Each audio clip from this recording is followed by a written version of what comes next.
Good morning to all of you, welcome to our online classes. आज हम लोग अपना चैप्टर 4 का 14 नंबर ऑफ क्वेश्चन देखने वाले थे। इसमें बोला था 14 नंबर के क्वेश्चन में देखिए 3 समांतर श्रेणियाँ हैं जिनमें n पदों का योगफल s1 s2 और s3 है। इन सभी श्रेणियों का प्रथम पद a 1 1 और सर्वांतर 1 2 और 3 है। तो हमको प्रूव करना है कि s1 + s3 = s2 होता है, ऐसा अपने को प्रूव करना है। There are 3 arithmetic progressions which sum of n terms are s1, s2 and s3, where the first term of each AP is 1 and common difference is 1, 2 and 3। ठीक है, तो यहाँ पर देखिए हमको प्रूव करना है यहाँ पे s1 + s2 = s2। तो यहाँ पर for S1 is equal to कितना होगा n/2 2 × 1 प्लस n - 1 इंटू कितना होगा t। तो t का वैल्यू भी यहाँ पर 1। S1 के लिए for S1 a is equal to 1 and b is equal to also 1। a का वैल्यू 1 है और d का वैल्यू 1 है। S1 is equal to कितना जाएगा n/2 2 प्लस n - 1। आगे सॉल्व करेंगे तो S1 is equal to n/2 ये आ जाएगा 1 प्लस n, इतना आ जाता है। ठीक है, इसको हम लेते हैं क्वेश्चन नंबर फर्स्ट। दूसरा देखो for s2 a is equal to 1 रहेगा, b is equal to 2 हो जाएगा। s2 is equal to आएगा n/2 2 × 1 प्लस n - 1 इंटू 2 आ जाएगा। आगे सॉल्व कर दोगे तो देखो दोनों में 2 कॉमन निकलेगा, तो 2 कॉमन निकल गया। n/2 पहले से है, 2 कैंसिल हो जाएगा, यहाँ बचेगा 1 प्लस n - 1, ये दोनों भी cancel. s2 is equal to n और n का मल्टीप्लाई करेंगे तो n का क्या आ गया स्क्वायर आ जाएगा, ऐसा निकाल लेंगे, n स्क्वायर निकल गया। ठीक है, आगे देखिए for s3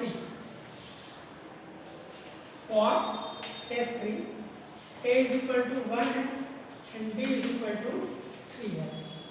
s3 is equal to आएगा n/2 2 × 1 प्लस n - 1 इंटू 3। आगे इसको सॉल्व करेंगे n/2 यह आ जाएगा 2 प्लस 3n - 3। आगे इनको सॉल्व करेंगे, ये आएगा n/2 माइनस करोगे 3n - 1 आ जाएगा। ये इक्वेशन निकल गया थर्ड, ये इक्वेशन आपका सेकेंड है। ना अब हम क्या करेंगे s1 + s3 कर देते हैं। s1 + s3 करेंगे, s1 का वैल्यू है n/2 1 प्लस n, s3 का वैल्यू है n/2 3n - 1, ऐसा। तो दोनों में देखो n/2 कॉमन है, इसको बाहर निकाल लेंगे तो 1 प्लस n, यहाँ पे क्या बचेगा प्लस 3n - 1 प्लस 1 दोनों कैंसिल हो गया। n/2 इनको ऐड करेंगे 4n आएगा, 2 × 2 2 2 4, तो 2 n का मल्टीप्लाई करेंगे n स्क्वायर, और इसको क्या लिख सकते हैं 2s2 लिख सकते हैं, क्योंकि s2 is equal to n square है। n स्क्वायर की प्लेस पे s2 पुट ऑफ करेंगे, ये तो अपने को प्रूव करना था और एचएस आ गया, ये एचएस को लिए समझ में आया। इस तरह से हम इस प्रॉब्लम को सॉल्व करते हैं, प्रूव करते हैं। ओके, देखिए s1 के लिए a का वैल्यू 1 रखा है, d का वैल्यू 1 रखा है, तो s1 is equal n/2 2 × a के प्लेस पे 1 और d के प्लेस पे 1 रख दिए। इसको सॉल्व कर लिए तो क्वेश्चन फर्स्ट बन गया। सेकंड s2 के लिए a का वैल्यू 1 है, d का वैल्यू 2 है, तो a के प्लेस 1 और d के प्लेस पे 2 पुट अप कर दिए, इसको मल्टीप्लाई करते हैं। तो देखिए इन दोनों में 2 को कॉमन निकाल लेंगे, तो ऊपर नीचे 2 कैंसिल हो गया, यहाँ पर 1 बच गया प्लस n - 1 बच गया, तो -1 + 1 कैंसिल, n को मल्टीप्लाई करेंगे तो n स्क्वायर आ जाता है। फॉर s3 a का वैल्यू 1 d का वैल्यू 3 का पुट अप करेंगे, a का वैल्यू 1 और d के प्लेस पे 3 पुट अप करें, इसको मल्टीप्लाई कर देंगे, इसका भी मल्टीप्लाई करेंगे, तो 3 और 2 -1 बचेगा, ये s3 बन गया। अब अपने को प्रूव करना था s1 + s2 = 2s2, तो s1 + s2 करेंगे, s1 का वैल्यू ये s2 का वैल्यू दोनों में जो कॉमन तो बाहर निकाल दिए, -1 + 1 कैंसिल हो गया, जो बचा देखिए 3n और 1n 4n हो गया, 2 × 2 2 4 और n का मल्टीप्लाई करेंगे तो n का स्क्वायर। ठीक, आगे n square is equal to है अपना s2, तो उसके प्लस s2 पुट अप कर देंगे, हो जाएगा, है ना भाई। इसके बाद देखो 18 नंबर क्वेश्चन में रखा है यदि किसी समांतर श्रेणी के n 2n और 3n पदों के योगफल क्रमशः s1 s2 और s3 है तो सीख लीजिए कि s3 3s2 s1। यहाँ पर 3 अलग अलग सीरीज दिया था s1 s2 s3। अभी क्या बोल रहा है, एक ही सीरीज है, उसमें nth टर्म का सम s1 है, 2nth टर्म का सम s2 है और 3nth टर्म का सम s3 है। तो हमको प्रूव करना है s3 3s2 s1, ये प्रूव करना है। तो मान लो, माना कि first term is equal to क्या है, a, कॉमन डिफरेंस क्या है, d है, ठीक है। एपी का फर्स्ट टर्म क्या है, a है और कॉमन डिफरेंस क्या है, d है। कॉमन डिफरेंस मतलब समांतर हो, फर्स्ट टर्म मतलब प्रथम पद है। सो s1 इज इक्वल टू कितना आएगा, n/2 2a plus n minus 1 into D आ जाएगा, है ना भाई, कितना आ जाएगा, s2 निकालोगे, s2 क्या है, 2n/2 है। देखो s1 क्या है, nth टर्म का सम है, s2 क्या है, 2nth टर्म का सम है। ये आएगा 2a plus 2n minus 1 into D. ऐसा आगे इसको जब हम सॉल्व करते हैं ऐसे से, चलो ये s2 निकल गया एंड s3 कितना आएगा, 3n/2 है, 3n टर्म का सम है। तो ये आएगा 2a plus 3n minus 1 into, देखिए इतना आ जाएगा। ओके, अब हम लोग लेंगे RHS क्या है, जो प्रूफ क्या करना है ये देख लो। प्रूफ है s3 is equal to 3s2 minus s1, हम लोग RHS लेंगे 3s2 minus s1 is equal to 3, s2 का वैल्यू ले रहा 2n/2 2a plus 2n minus 1 into D, ऐसा माइनस s1 का वैल्यू ले रहा n/2 2a plus n minus 1 into कितना जाएगा, ऐसा।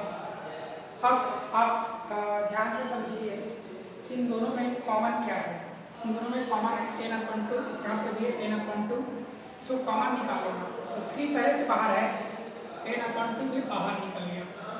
अब इधर क्या बच गया, ये 2 बचा है, इधर मल्टीप्लाई करो 4a प्लस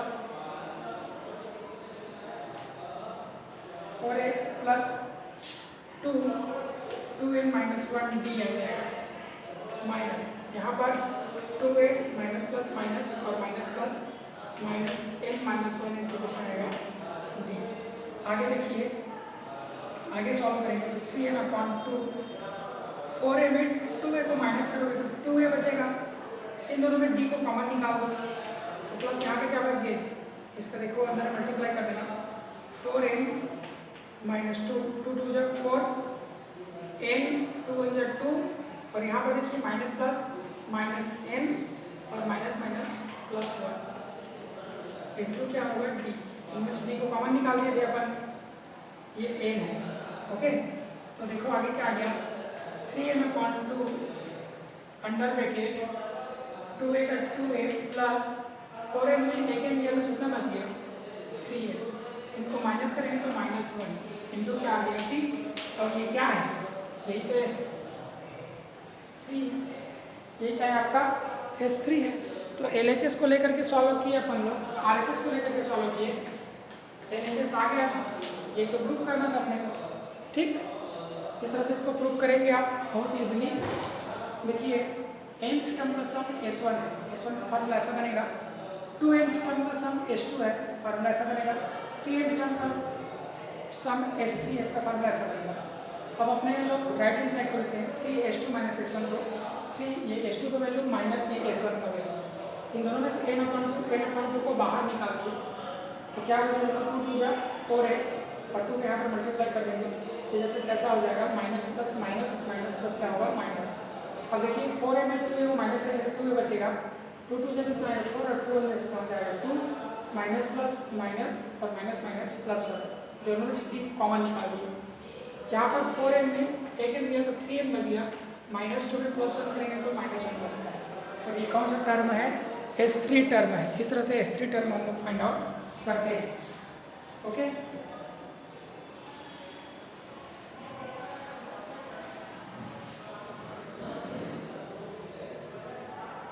आगे देखिए,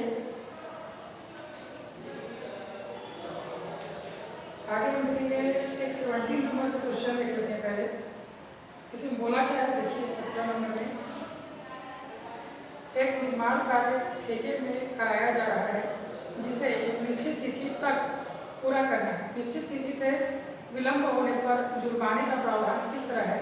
पहले दिन के लिए 200 रुपये, दूसरे दिन के लिए 250 रुपये, तीसरे दिन के लिए 300 रुपये इत्यादि। अर्थात पहले दिन का जुर्माना 200 रुपये है, इसके बाद प्रत्येक दिन का जुर्माना में 50-50 रुपये बढ़ जाएगा।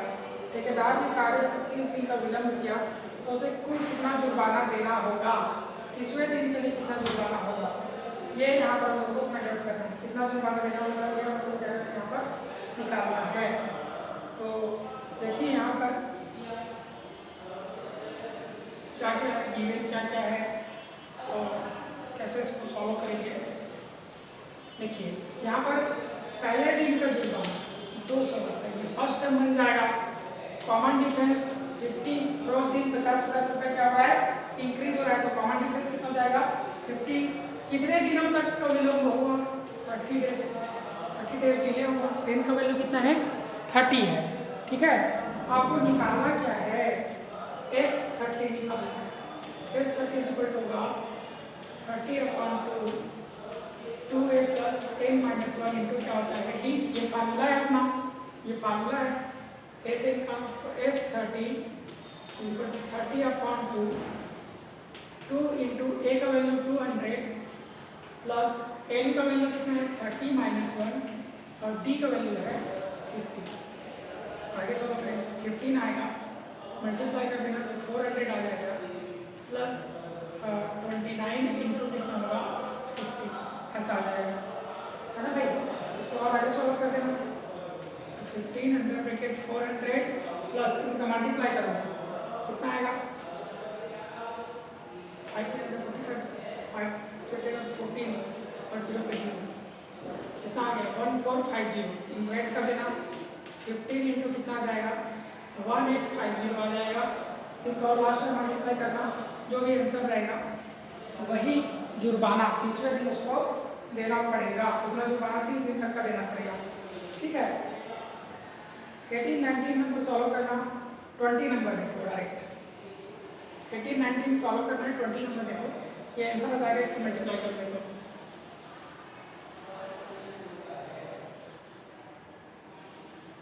बोला है 20 नंबर देखो, 18-19 को तुम खुद से करना।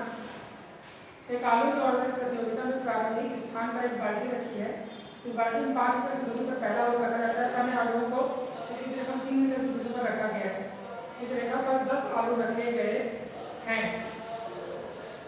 प्रत्येक प्रतियोगी बालिका बाल्टी से चलना प्रारंभ करती है, निकटतम आलू को उठाती है और उसे लेकर वापस बाल्टी में डालती है। ऐसा तब तक करती है जब तक कि सभी आलू बाल्टी में न आ जाए। इस प्रत्येक प्रतियोगी बालिका को कितनी मीटर की दूरी तय करनी होगी, ये हम लोग को निकालना है। देखो ऐसा एक सीधा लाइन है, यहाँ पर आपका एक बाल्टी रखा हुआ है जो भी है ऐसा, और इससे 10 मीटर तक पहला आलू यहाँ, फिर दूसरा आलू, फिर तीसरा आलू, फिर चौथा आलू, फिर 5वां आलू, ऐसे 10 आलू रखे गए हैं। ठीक है, और 5 मीटर, सॉरी ये कितना है 5 मीटर की दूरी पर है। उसके बाद सब यहाँ से यहाँ तक कितना है 3 मीटर है, फिर यहाँ से यहाँ तक 3 मीटर, फिर यहाँ से यहाँ तक 3 मीटर, फिर यहाँ से यहाँ तक हर में 3-3 मीटर। ठीक है, तो इसके बेसिस पे ए का वैल्यू कितना आ जाएगा 5, डी का वैल्यू कितना आएगा, पहला आलू कितने मीटर पे है 5 मीटर पे, है ना, दूसरा आलू कितने मीटर पे, फिर 3-3 मीटर पे, और डी का वैल्यू 3 आ जाएगा। कितने आलू हैं 10 है, कितने पोटैटो है 10 पोटैटोज है, तो n का वैल्यू कितना जाएगा 10। अब पूरा इतने आलू को कलेक्ट करने में कितना मीटर दौड़ना पड़ेगा, तो पहले जाने में निकाल लेते हैं, फिर उसको 2 मल्टीप्लाई कर देंगे।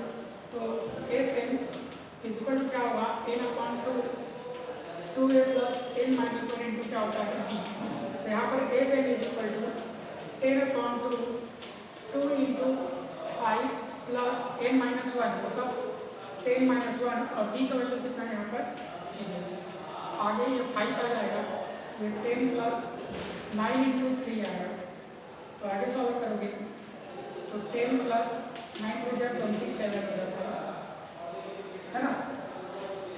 10 के साथ प्लस कर देना तो ये आ जाएगा 37, मल्टीप्लाई करोगे तो 5 7 जा 35, 5 3 जा 5 और 3 8, 185 हो जाएगा। 185 आ गया, 185 मीटर। ये सिर्फ जाने के लिए, अब आने में भी so total distance travelled bye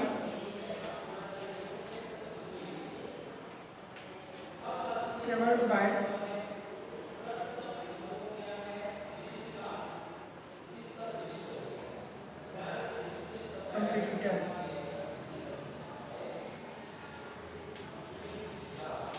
is equal to 185 into 2 कर देगा, तो टोटल कितना निकल जाएगा 370 मीटर। देखिए बात को समझिए, यहाँ से 5 मीटर की दूरी पर क्या पहला है, उसका 3 मीटर के लिए है, तो ए का वैल्यू 5 मीटर, डी का वैल्यू 3 मीटर आएगा। और ऐसे कितने पोटैटोज हैं 10 पोटैटोज हैं, तो एन का वैल्यू 10 आएगा। तो सिर्फ जाने में कितना टाइम लगेगा इसको हम पहले देखते हैं। तो जाने में लगा टाइम कितना निकल गया, ये जाने में लगा टाइम के लिए 185 से 2 को मल्टीप्लाई कर दो, तो जाने और आने दोनों में कितना डिस्टेंस कवर करेगा ये निकल जाएगा। दोनों में मल्टीप्लाई कर दिए, निकल गया टोटल इतना डिस्टेंस कवर करेंगे, एक पार्टिसिपेंट इतना डिस्टेंस कवर करेगा। तो इस तरह से हम लोग इस एक्सरसाइज को कंप्लीट करेंगे। और बाकी का जो क्वेश्चन बच गया है इसमें से, उसको आप एग्जांपल्स को फॉलो करके कंप्लीट सॉल्व करते जाना, ठीक है। कल से हम लोग नेक्स्ट चैप्टर स्टार्ट करने वाले हैं। और नेहा आप लास्ट चैप्टर का बोले थे, उसको मैं बाद में बना करके आपको सेंड करता हूँ, ठीक है। अभी इनको कवर कर लीजिएगा। चलिए, थैंक यू वेरी मच।